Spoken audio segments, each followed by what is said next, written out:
Woo! All right, hello everybody, and we are here to talk about the Pieta by Michaelangelo, presented by the one and only Emily Schroeder, and I promise I'm not full myself. All right, this is the Pieta. Look at all her beauty and splendorness. So she was carved out of marble starting in 1498 and ended in 1500. It was made during the 16th century Renaissance in Italy, and so it consists of geometrical figures and um, patronage of the artist, of course, along with essence of classical elements. But we'll get to that later. The figure consists of Mary holding her deceased Jesus in his arms. Michaelangelo created this statue because he was commissioned for a tomb in St. Peter's for the French Cardinal Jean de Bellières, a representative in Rome, hence why he's in Italy. He created the statue to show his superiority and his talents for carving marble, and he did it by creating this piece everyone could connect with, either religiously or through the knowledge of the story. Last statement on the piece, Michelangelo's signs on the band across Mary's chest, directly connecting the sculpture to him. You can see that later in a picture I have later on the slides. He executed this through the amount of clothing enveloping Mary, and he executed the feeling that Mary is larger than Jesus, and so she's not. Look at all those folds, like they're so pretty. And he also he's also executed this through the lack of Jesus's stretching arms. So in the previous images that Professor Kahn keeps referring back to as the dangling arm, there is the dangling arm, although in the other ones it's way out here. And this time it's not, because if it was way out here, it would overpower Mary's largeness and being able to be the mother that caresses her child.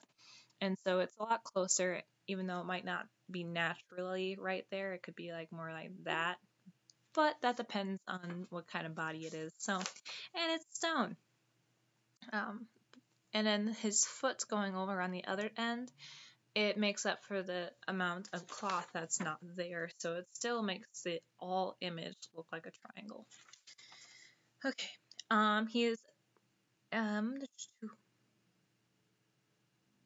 Furthermore, the two figures make a triangle, like I just said, with Jesus' body being the base and Mary's arms and head making up the rest of it. And also for the classical imagery, Mary's figure is altered a little bit to make the entire image more graceful, and the entire image is more graceful because of the triangle and Mary's clothing, and then Jesus' body is pretty realistic too. So it was during the classical period that it was supposed to, like, they already got to the perfect, and now they can alter it a little bit, just like Michelangelo did. In this next slide, you'll be able to see that Mary's little emotion could also be classical, and when you take it out of context, it just looks like she's looking down in a smooth and calm-like manner.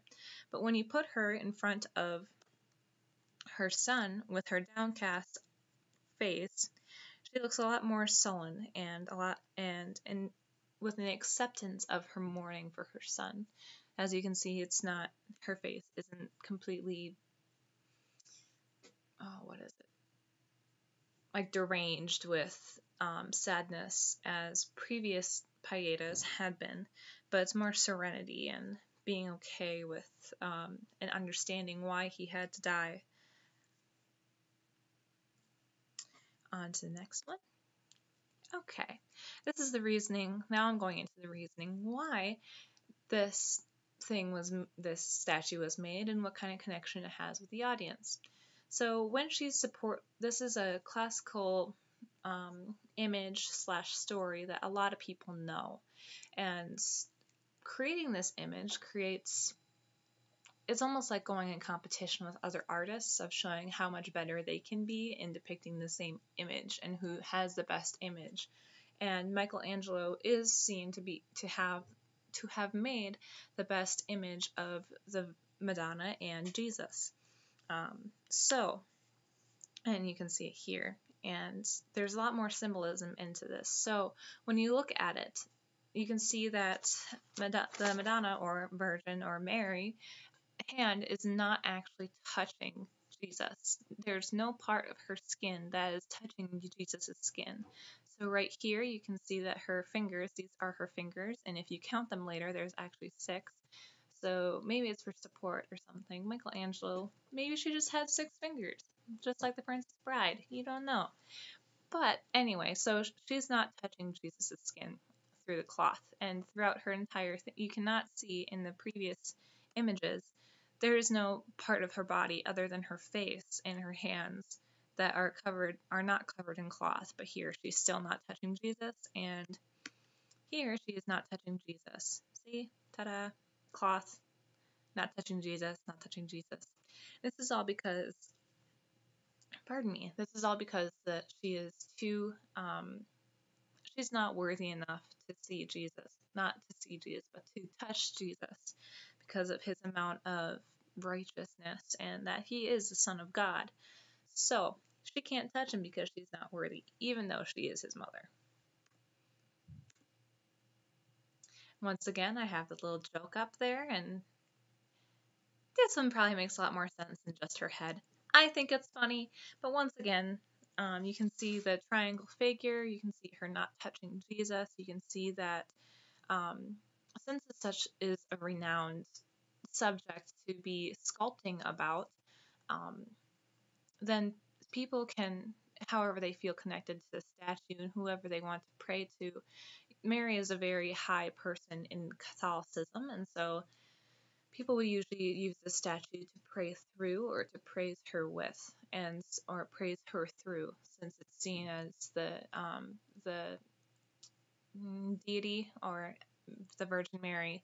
Well, actually, these are kind of like her ears, and so when you pray to the statue, she is able to hear your prayers a lot easier than if you were in the middle of a courtyard surrounded by trees instead of statues of her. And that concludes this time that we get to talk about any type of cool artwork. Oh, I forgot to say what this means to me. So I chose this statue, because I just love the amount of detail that's in it, the amount of shininess that Michelangelo used.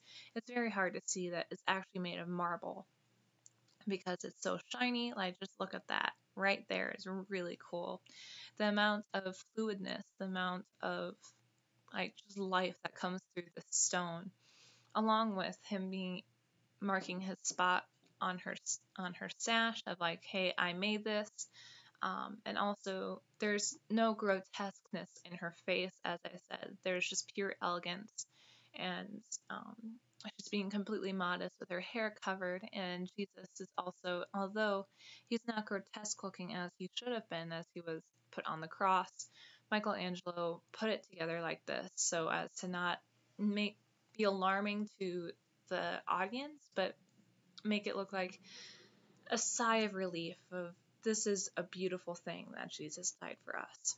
And yeah, hope you have a great time. Now this is actually the end. Have a great day, y'all, and happy finals week.